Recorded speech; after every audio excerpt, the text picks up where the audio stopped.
अस्सलामुअलैकुम व्यूअर्स, नई किस का दूसरा ट्रेलर भी जारी कर दिया गया है। नए ट्रेलर में हमने देखा कि याकूब बे ने जहर खुदाई के इकदाम के बाद उस्मान बे को एक बार फिर एक और इकदाम करके मुश्किल सूरत हाल में डालने की कोशिश की है। याकूब बे ने उस्मान बे के किले पर कब्जा कर लिया है और वो ऐसा इसलिए कर रहा है क्योंकि वो उस्मान बे की साख को तबाह करना चाहता है। याकूब बे ने उस्मान बे के जिस किले पर हमला करके उसको हासिल किया है, दरअसल वो किला मार महाराजा किला है जो कि पहले एग्तिमुर बे की कमान में था। मुझे लगता है कि अब आने वाली किस्में एग्तिमुर बे के हवाले से भी कुछ न कुछ मालूमात जरूर दी जाएगी कि वो किसी मिशन पर किया हुआ है, या फिर ये सब नहीं भी बताया जा सकता है, या फिर ये भी इशारा दिया जा सकता है कि एग्तिमुर बे के बाद किसी बड़े एलेब के जिम्मे ये किला दिया गया था और फिर जिस पर अब याकूब बे उस एलेब को जो मार महाराजा किले की जिम्मेदारी निभा रहा था उसको धोखा देकर किले पर कब्जा कर चुका है। याकूब बे जो इस इलाके में अपनी साख बढ़ाना चाहता है, इसलिए वो अब इसमें अपना एक मजबूत हेडक्वार्टर कायम करना चाहता है।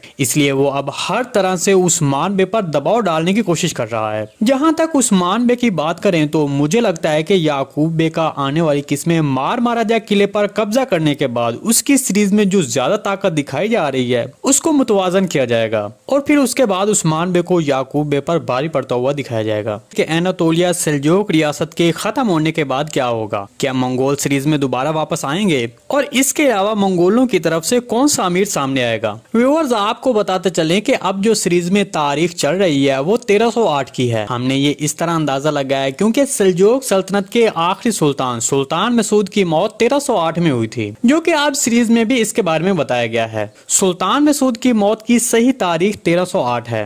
तारीख के मुताबिक सुल्तान मसूद की मौत के बाद सेल्जोक रियासत खत्म हो गई थी, लेकिन एनातोलिया में मंगोलों की हुक्मरानी खत्म नहीं हुई थी। तुर्क सरदार जो बगैर सुल्तान के रह गए थे वो मंगोलों से छुटकारा पाने और अपनी रियासत कायम करने में लग गए। इस वक्त के दौर में जो मंगोलों की तरफ से हुक्मरान दिखाया जाएगा वो अमीर चुबान सिल्दोव्ज होगा, जो कि उसके नाम से ही अंदाजा हो रहा है कि ये एक तुर्क है। देखें, तारीखी जराये के मुताबिक सेल्जोक रियासत के खत्म होने के बाद तारीख के मुताबिक सेल्जोक रियासत के दारुल हुकूमत कोनिया पर गरमियानो लहरी कबीले का कब्जा हो जाएगा, जो कि कुछ सालों तक चलता रहेगा। जबकि दूसरी तरफ अमीर चुबान 1314 में एक मजबूत फौज के साथ एनातोलिया आएगा, जिसके बाद इस इलाके के तमाम तुर्क सरदार उसकी बैत का ऐलान करेंगे।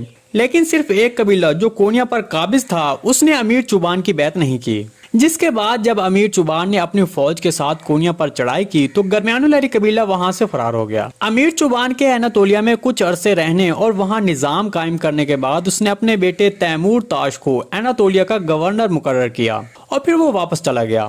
देखिए, अगर उस्मान बे की अमीर चुबान से मुतल्लिक बात की जाए तो तारीखी जराये तो इसी तरफ इशारा देते हैं कि उस्मान बे ने अमीर चुबान के साथ अपनी वफादारी का इजहार किया था और उसकी सबसे बड़ी वजह अमीर चुबान का एक तुर्क होना, मुसलमान होना और एक आदिल हुक्मरान होना था। व्यूअर, सीरीज में मंगोलों का मुकाबला जारी रहेगा। मेरे तजज़िये के मुताबिक अब कुछ गद्दार मंगोल जाहिर होंगे जिन्होंने अपनी रियासत के साथ बगावत की थी। उनमें से सबसे मशहूर कमानदार चावदार हैं, जिसने याकूब बे के साथ मिलकर काम किया था और अब सीरीज में भी बिल्कुल ऐसा ही दिखाया जाएगा। वो वक्तन फवक्तन उस्मान बे के बाजारों पर हमला करेगा और उस्मान बे की साख को खराब करने की कोशिश करेगा। तो अब से मंगोलों की तरफ से जो कमानदार जाहिर होगा वो चावदार होगा, जो कि एक आला दर्जे का जालिम शख्स होगा।